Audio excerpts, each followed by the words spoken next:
صباح الخير. في ظهري قصر الخديوي عباس حلمي، آخر خديوي مصري. في القاهرة؟ لا.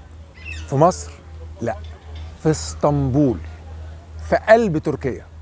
القصر ده على الناحية الآسيوية من البوسفور، بيبص على قصر تاني، قصر الوالدة باشا، الناحية الأوروبية من البوسفور، القصر بتاع والدته.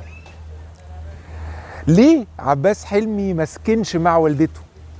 عشان كان متجوز جويدان هانم. جويدان هانم النمساوية الدوقة اللي ما كانتش والدته راضية على الجوازة دي. جويدان هانم اللي كتبت في مذكراتها انه هي صممت المنزل من جوه، صممته كعفش وحاجات زي كده. المصمم بتاع القصر العالمي أنطونيو لاتشياك. القصر ده فيه حاجات حلوة جدا. شايفين مثلا البرج اللي ورايا ده؟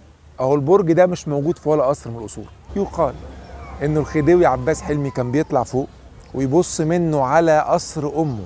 يوم من الايام كان ممكن تيجي ترفع عينك فوق تلاقي الخديوي عباس حلمي مستنيك، او زوجته جويدان هانم. القصر ده فيه اسانسير بالبخار. القصر ده فيه مخبأ سري محدش يعرف عنه حاجة.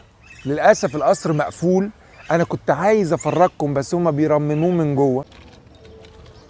الباب الرئيسي، وزي ما انتوا شايفين اهو التاج الملكي المصري والهلال والثلاث نجوم بتوع علم مصر في ذاك الوقت، وفوق التاج اللي فوق الهلال والنجمة. قصر الخديوي عباس حلمي.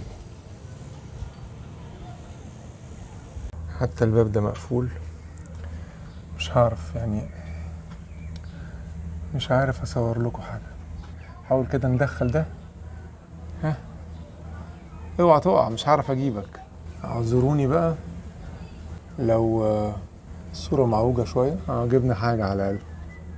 وده السلم، وهنا متهيألي الناحية الشمال دي اللي بتودي على المصعد البخار اعتقد. يعني انا للاسف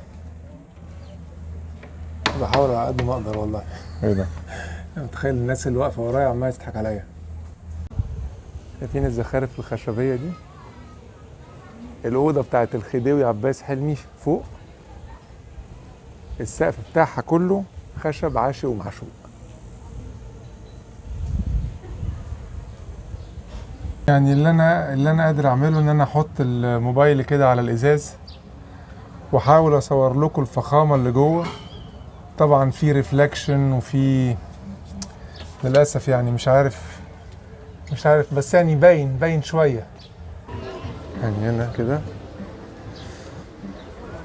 الباب ده شكله كده موارب شويه. نحط الموبايل، بصوا كده المدخل، وانا حاطط الموبايل بحاول ازق الباب كده يمكن يفتح. ما بيفتحش. طيب الناس هتبتدي تتساءل انا بعمل ايه. بصوا النجفه يعني تحفه، بس للاسف مش عارفين نخش. شايفين كل دول ورايا وانا بحاول ازق الباب. في جوه دولاب من الدواليب مرايه، تفتح المرايه تلاقي سرداب.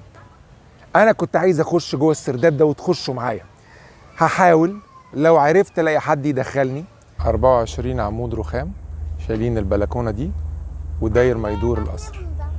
بصوا بقى الحته دي، يمكن دي اللي كان بيخرج منها السرداب السري، الله اعلم. مئات الافدنه من الاشجار ومن الجناين ومن الورود باصص عليهم القصر ده اللي متنزه حاليا ومطعم. طب انا عايز احاول اعدي، محدش واخد باله. طيب يعني ده مطعم، يعني انا ما بقتحمش قصر يعني. ها،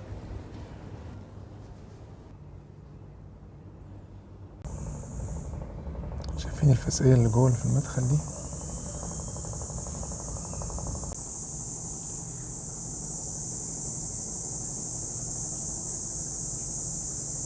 سنة 1937 الخديوي عباس حلمي شخصيا باع القصر ده، وبعد كده زي ما انتم شايفين ورايا اهو اتعمل مطاعم.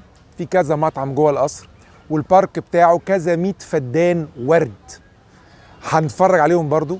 الناس بتيجي متنزه بيجوا يتفسحوا فيهم. احقاقا للحق الخديوي عباس حلمي كان بيكره الانجليز كره العمى، مع انهم هم السبب في توليه. لما جه يمسك حسبوا سنه، لقوا سنه اقل من 18 سنه، لازم مجلس وصاية. فتفتق ذهن اللورد كرومر انه يحسب سنه بالهجري، فحسبوها بالهجري لقوا سنه 18 سنه وكام يوم، وراحوا ممسكينه الخديوي. نفس الانجليز اللي هو ناصبهم العداء هم السبب انه يتخلع، خلعوه هو هنا في اسطنبول. الله حي عباس جاي. فاكرين الهتاف ده؟ الهتاف ده اللي احنا طبعا كنا احنا صغيرين في المدرسه ولا في النادي بنقوله كده، الله حي عباس جاي، الله حي، ومش عارفين مين عباس. اهو ده عباس، هو ده عباس اللي جاي. بس عباس ما جاش، عباس جه هنا. عباس جه هنا وعاش هنا ومات في سويسرا. المصريين قعدوا يهتفوا هذا الهتاف سنين حكايه في الانجليز. في 19/12/1892 أصبح عباس حلمي خديوي مصر، وفي 19/12/1944 توفى عباس حلمي آخر خديوي لمصر. من قلب تركيا، من اسطنبول، صباح التاريخ يا مصر.